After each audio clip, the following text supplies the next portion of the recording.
Bismillahirrahmanirrahim. Assalamualaikum warahmatullahi wabarakatuh dan salam sejahtera untuk kita semua. Yang saya hormati rekan-rekan kuasa hukum, perwakilan masyarakat eks pengungsi Maluku dan Maluku Utara yang sungguh saya banggakan. Saat ini hadir bersama kita rekan-rekan media, terima kasih telah hadir. Di samping saya ini Pak Laude Zulfikar Nur, Ketua LBH Keton, dan saya sendiri Pak Manur Lete, Ketua DPD Perhakim Maluku, Dewan Pimpinan Daerah Perkumpulan Penasehat dan Konsultan Hukum Indonesia Maluku. Lewat kesempatan ini saya ingin menyampaikan alasan-alasan fundamental dan paling esensial terkait dengan mengapa Bapak Presiden Republik Indonesia dan 7 menteri serta 3 kepala daerah dilaporkan ke Ombudsman Republik Indonesia, dan mengapa pemerintah didesak untuk melaksanakan putusan Pengadilan Negeri Jakarta Pusat yang telah memiliki kekuatan hukum tetap. Yang pertama, pada tahun 2012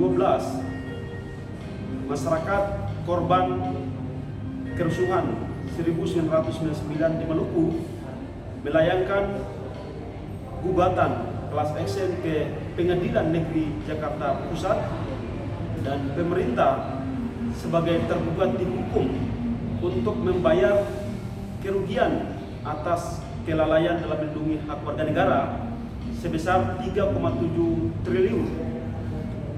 Dan sebagai bentuk tindak lanjut dari putusan Pengadilan Negeri Jakarta Pusat, Menteri Sosial Republik Indonesia telah membentuk SK Tim Panel. Namun hingga saat ini tindak lanjut atau kejelasan terkait dengan implementasi terhadap pelaksanaan putusan tersebut sama sekali tidak ada. Oleh karena itu, masyarakat dari perwakilan 3 provinsi datang ke Jakarta masing-masing menggunakan anggaran pribadi. Ratusan hingga miliaran rupiah telah habis hanya untuk datang ke Jakarta memastikan kepastian hukum dan meminta kejelasan kepada pemerintah kapan melaksanakan putusan pengadilan tersebut. Kurang lebih hampir 2 bulan mereka ke Jakarta melayangkan beberapa surat ke KSP, bahkan ke kementerian-kementerian terkait untuk meminta bertemu dan agar ada tindak lanjut. Tetapi faktanya dari pihak KSP sama sekali tidak merespon perihal Presiden ingin bertemu dengan masyarakat. Begitu pula dengan kementerian-kementerian lain. Dan yang menjadi prihatin adalah di Kementerian Sosial, fakta empiris membuktikan ada tindakan-tindakan diskriminatif, intimidatif, bahkan kriminalisasi yang dilakukan oleh pihak kementerian kepada masyarakat. Mereka dilarang untuk tidak menggunakan fasilitas kementerian seperti toilet, termasuk tempat ibadah di kementerian tersebut. Padahal itu adalah fasilitas negara yang mestinya harus dipergunakan untuk kepentingan pelayanan publik. Ini mengkonfirmasikan bahwa sebuah pelayanan publik yang amat buruk di Republik ini. Ibu Menteri juga sendiri terindikasi menyampaikan informasi hoax atau berita tidak benar, karena beliau menyatakan bahwa pernah bertemu dengan perwakilan masyarakat, tetapi pada kenyataannya sama sekali pertemuan itu tidak pernah dilakukan. Itu sebabnya alasan mengapa Presiden dan 7 menteri serta 3 kepala daerah dilaporkan oleh masyarakat ke Ombudsman Republik Indonesia sebagai lembaga negara yang mempunyai wewenang mengawasi penyelenggaraan pelayanan publik yang dilakukan oleh penyelenggara negara dan pemerintahan yang anggarannya bersumber dari APBN maupun APBD. Harapan kami setelah pihak Ombudsman Republik Indonesia menerima laporan masyarakat segera dipelajari dan ditindaklanjuti sehingga para pihak segera dipanggil untuk tidak lagi mengulangi praktek maladministrasi. Oleh karena itu, kami sebagai masyarakat alasan melaporkan pemerintah ke ombudsman itu, alasan esensialnya adalah karena masyarakat merasa menjadi korban dari praktek maladministrasi, dugaan perbuatan melawan hukum, melampaui wewenang, menggunakan wewenang untuk tujuan lain daripada tujuan wewenang tersebut, dan yang paling esensialnya adalah pengabaian terhadap kewajiban pemerintah dalam melaksanakan putusan Pengadilan Negeri Jakarta Pusat yang telah memiliki kekuatan hukum tetap, sehingga mengakibatkan kerugian material maupun imaterial. Yang kedua, kita ketahui bersama bahwa esensi daripada rule of law yaitu harus terwujudnya supremacy of law dan equality before the law. Hal ini sebagaimana dirumuskan dalam dua norma, yaitu norma pasal 1 ayat 3 sebagaimana termaktub secara eksplisit di dalam Undang-Undang Dasar Negara Republik Indonesia tahun 1945 yang menyebutkan negara Indonesia adalah negara hukum. Kemudian pada rumusan norma pasal 27 ayat 1 yang menyebutkan bahwa segala warga negara bersamaan di dalam hukum dan pemerintahan dan wajib menjunjung tinggi hukum dan pemerintahan itu dengan tidak ada kecualinya. Kedua rumusan norma pasal ini mengandung pengertian bahwa hendaknya segala permasalahan yang ada harus diproses melalui jalur-jalur hukum berlaku. Setiap orang mempunyai kedudukan yang sama di mata hukum. Oleh karena itu, ketika putusan pengadilan itu telah diucapkan oleh hakim di pengadilan, pemerintah sudah harus melaksanakan putusan tersebut tanpa harus membangun dalil-dalil pembenaran. Pemerintah dalam hal ini Presiden dan DPR sebagai lawmaking power harus punya integritas, kejujuran, moralitas, dan menjadi role model dalam mematuhi semua aturan hukum yang berlaku, termasuk dalam melaksanakan putusan tersebut.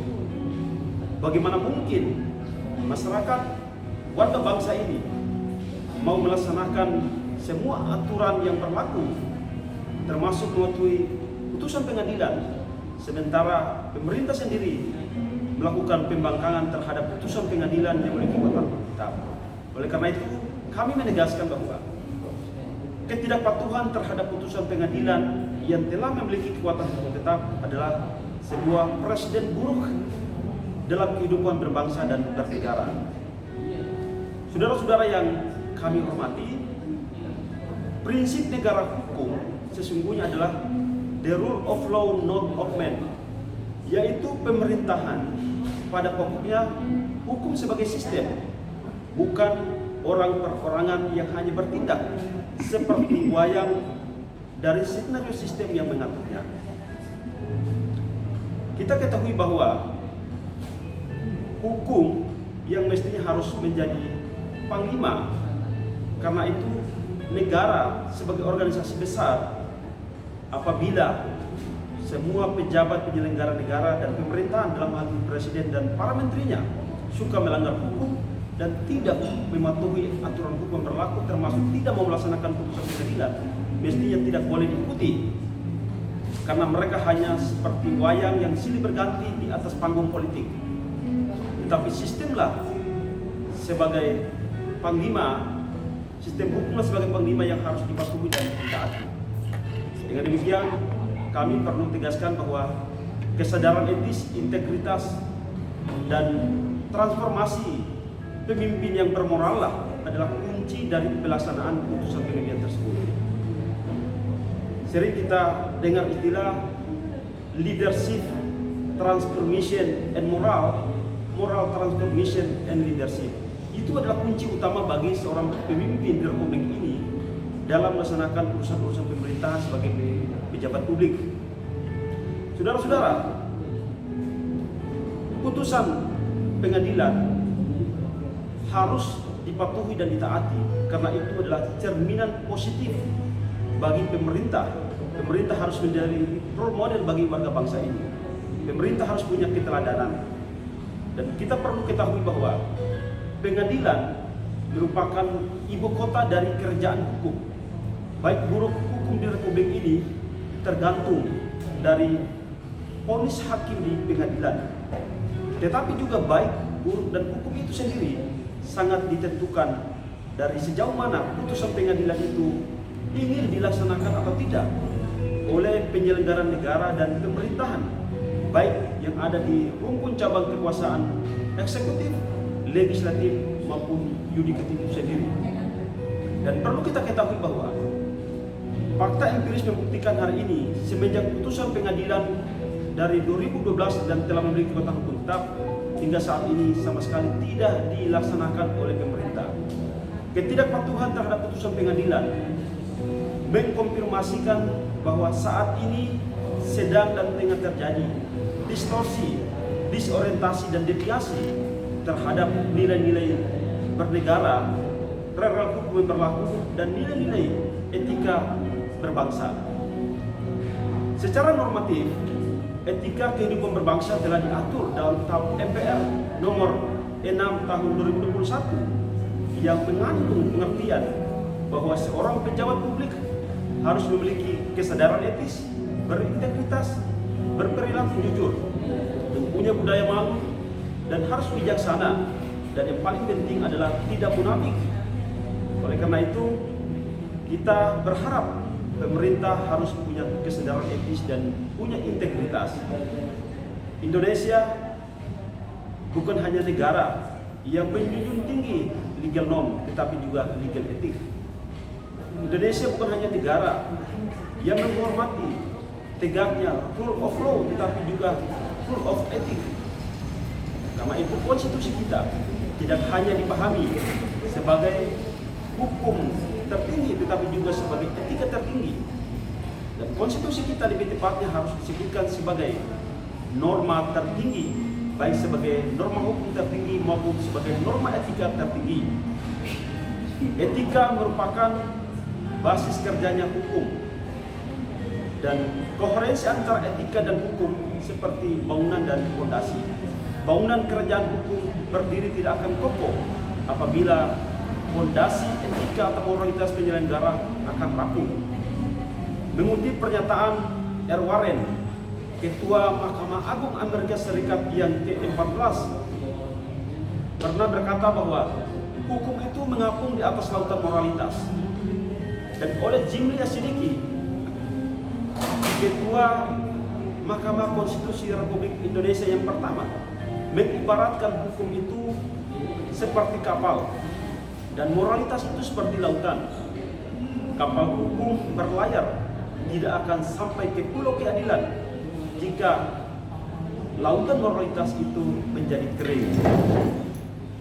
Etika diibaratkan seperti kompas moral yang menavigasi kehidupan kita dalam konteks berbangsa dan bernegara. Moral berfungsi untuk menuntun dan membimbing presiden dan 7 menteri serta 3 kementerian serta 3 kepala daerah untuk melaksanakan putusan pengadilan itu dalam kondisi yang tepat, ya, secara tepat dalam kondisi yang sulit. Oleh karena itu, integritas, moralitas adalah kunci utama pelaksanaan putusan pengadilan. Apalah artinya keputusan hukum telah divonis oleh hakim di pengadilan, tetapi moralitas dan integritas pemerintah sebagai pelaksana putusan pengadilan itu mengalami defisit etika sebagai pejabat publik. Saudara-saudara, kita tentu tidak menghendaki keadilan hanya bisa dicicipi oleh para kaum oligarki dan predator negara yang dahaga kekuasaan. Kita juga tidak ingin hak-hak masyarakat yang telah diputuskan berdasarkan putusan pengadilan yang telah memiliki kekuatan hukum tetap kemudian diamputasi oleh perampok-perampok pemerintahan dan mafia-mafia hukum di Republik ini.